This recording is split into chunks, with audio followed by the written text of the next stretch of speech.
नमस्कार मंडळी, श्री स्वामी समर्थ. ओम नमो भगवते वासुदेवाय. तर सध्या पवित्र अधिक मास सुरू आहे आणि अधिक मास हा 3 वर्षातून एकदाच येतो आणि त्याचप्रमाणे या अधिक मासामध्ये येणारी कमला एकादशी देखील 3 वर्षातून एकदाच येते आणि म्हणूनच तिचं महत्त्व सामान्य एकादशीपेक्षा 100 पटीनं जास्त असतं. कमला म्हणजेच लक्ष्मी, म्हणजेच कमळात राहणारी देवी. माता लक्ष्मीला कमला असं म्हटलं जातं कारण ती कमळाच्या फुलावर विराजमान होते आणि अधिक मासात शुक्ल पक्ष एकादशीला भगवान श्रीहरी विष्णू आणि माता लक्ष्मी दोघे पृथ्वीवर येतात असं आपलं पुराणशास्त्र सांगतं आणि म्हणूनच या दिवशी केलेली पूजा, दान, उपवास सरळ माता लक्ष्मी आणि भगवान श्रीहरी विष्णू यांच्यापर्यंत पोहोचतं. तर या अधिक मासामध्ये भगवान श्रीहरी विष्णू आणि माता लक्ष्मीची आपल्यावर, आपल्या कुटुंबावर सदैव कृपा राहावी यासाठी अनेक उपाय सेवा केल्या जातात. असाच एक साधा सोपा परंतु अत्यंत प्रभावी उपाय मी तुम्हाला आज या व्हिडिओमध्ये सांगणार आहे. एकादशी तिथीला आपल्याला गोमातेला एक वस्तू खाऊ घालायची आहे जेणेकरून आपल्यावरील सर्व संकट, विघ्न, अडचणी दूर होतील आणि भगवान श्रीहरी विष्णू आणि माता लक्ष्मीची कृपा प्राप्त होईल. गोमातेमध्ये 33 कोटी देवी देवता वास करतात, त्यांचा आशीर्वाद देखील आपल्याला प्राप्त होणार आहे आणि त्यासाठीच आपल्याला ही एक सेवा करायची आहे. आता गाईला कोणती वस्तू खाऊ घालायची आहे, कोणती सेवा करायची आहे याविषयीची अगदी थोडक्यात पण महत्त्वाची माहिती मी या व्हिडिओमध्ये तुम्हाला पुढे सांगणारच आहे. पण त्यापूर्वी चॅनलवर जर नवीन असाल तर चॅनलला सबस्क्राईब करा जेणेकरून आपले असेच येणारे नवनवीन माहितीमय आणि भक्तिमय व्हिडिओ तुमच्यापर्यंत पोहोचत राहतील. तसेच व्हिडिओ पाहताना व्हिडिओला लाईक करायला देखील विसरू नका. तसेच कमेंटमध्ये श्री स्वामी समर्थ तसेच ओम नमो भगवते वासुदेवाय हे देखील लिहायला विसरू नका. प्रत्येकाच्या कुटुंबामध्ये काही ना काही अडचणी, संकट, विघ्न, बाधा या असतातच आणि त्या दूर करण्यासाठी आपण नेहमी काही ना काही प्रयत्न देखील करत असतो. परंतु जर काही विशिष्ट तिथीला जर काही सेवा, काही उपाय केले तर त्याचं आपल्याला निश्चित फळ मिळत असतं आणि म्हणूनच कमला एकादशीला आपल्याला गोमातेला एक वस्तू खाऊ घालायची आहे. सर्वप्रथम तर आपण या गोमातेचं महत्त्व जाणून घेऊया. म्हणजेच गोमातेला आपल्या हिंदू धर्मामध्ये विशेष महत्त्व का आहे. तर गोमाता म्हणजेच 33 कोटी देवी देवतांचं घर. गाय म्हणजे साक्षात देवालय.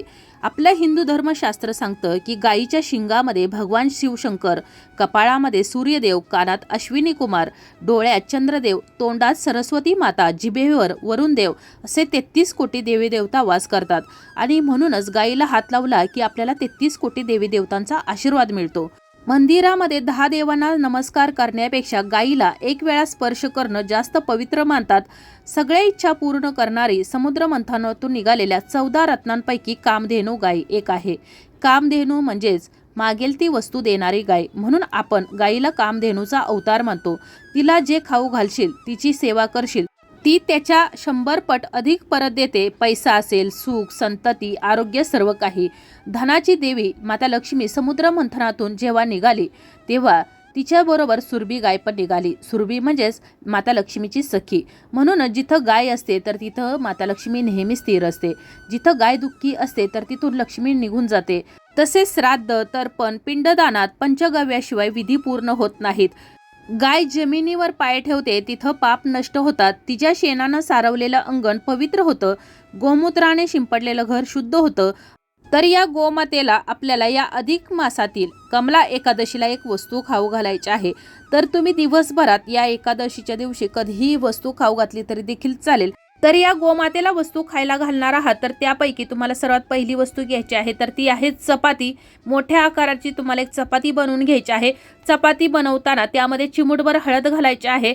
त्याचबरोबर थोडंसं तूप घालायचं आहे आणि अशी तुपाची चपाती बनवून घ्यायची आहे.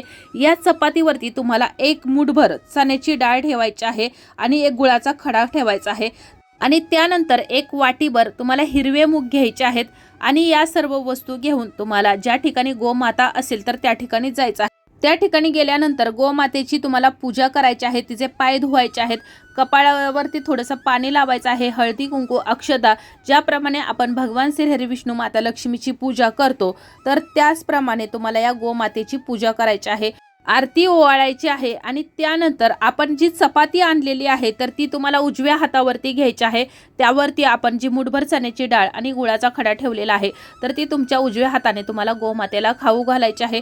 त्यानंतर आपण जे हिरवे मूग आणलेले आहेत तर ते खाऊ घालायचे आहेत. यावेळेला जर गोमातेने तुमच्या तळ हाताला जर स्पर्श केला तर तुमच्याकडून कळत नकळत जी झालेली काही पापं आहेत तर ती सर्व काही नष्ट होतात. त्यानंतर तुम्हाला गोमातेला हिरवा चारा खाऊ घालायचा आहे. गोमातेला 7 प्रदक्षिणा घालायच्या आहेत. गोमातेच्या कपाळाला जर हात लावला तर आपल्या भाग्यरेषा बदलतात, नशीब उघडतं.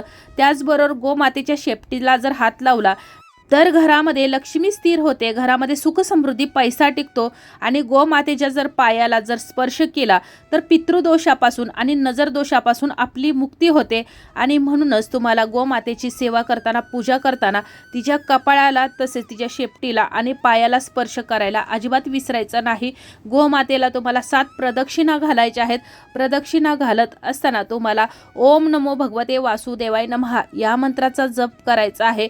आणि अशा प्रकारे तुम्हाला या अधिक मासातील कमला एकादशीला गोमातेची सेवा करायची आहे, पूजा करायची आहे.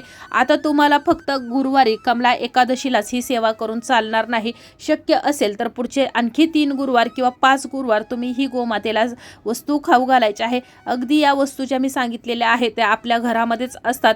त्याचबरोबर तुम्हाला फक्त हिरवा चारा घ्यावा लागेल आणि या गोमातेला खाऊ घालायचं आहे. यामुळे तुमच्या घरामध्ये सुख समृद्धी टिकणार आहे, भरभराट राहणार आहे. आणि भगवान श्री हरी विष्णू माता लक्ष्मीचा देखील तुम्हाला कृपाशीर्वाद प्राप्त होणार आहे.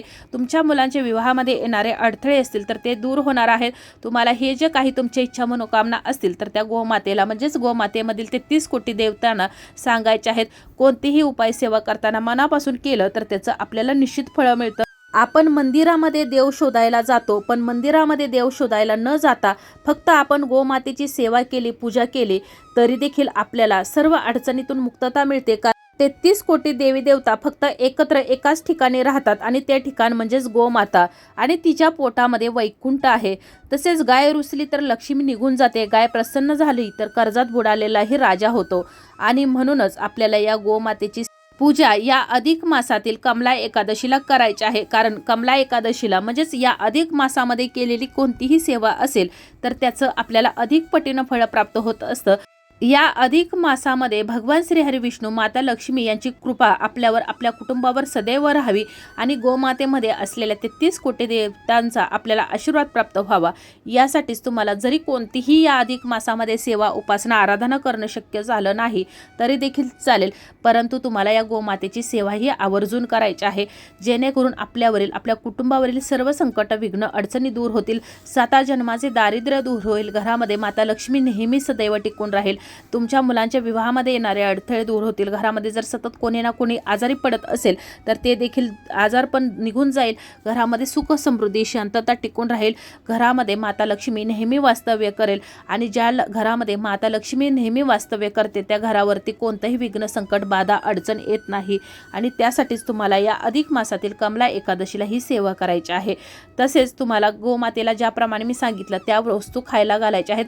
गोमातेच्या कपाळावरती, शेपटीला आणि तुम्हाला चरणाला अवश्य हात लावायचा आहे. तर अशा प्रकारे आज आपण या कमला एकादशीला गोमातेला कोणती वस्तू खाऊ घालायची आहे, कोणती सेवा करायची आहे याविषयीची अगदी थोडक्यात पण महत्त्वाची माहिती जाणून घेतलेली आहे. तरी देखील तुमच्या जर काही समस्या, अडचणी असतील तर तुम्ही मला कमेंटमध्ये विचारू शकता. माहिती आवडली असेल तर व्हिडिओला लाईक करा, चॅनलला सबस्क्राईब करा आणि हा व्हिडिओ जास्तीत जास्त शेअर करा. धन्यवाद.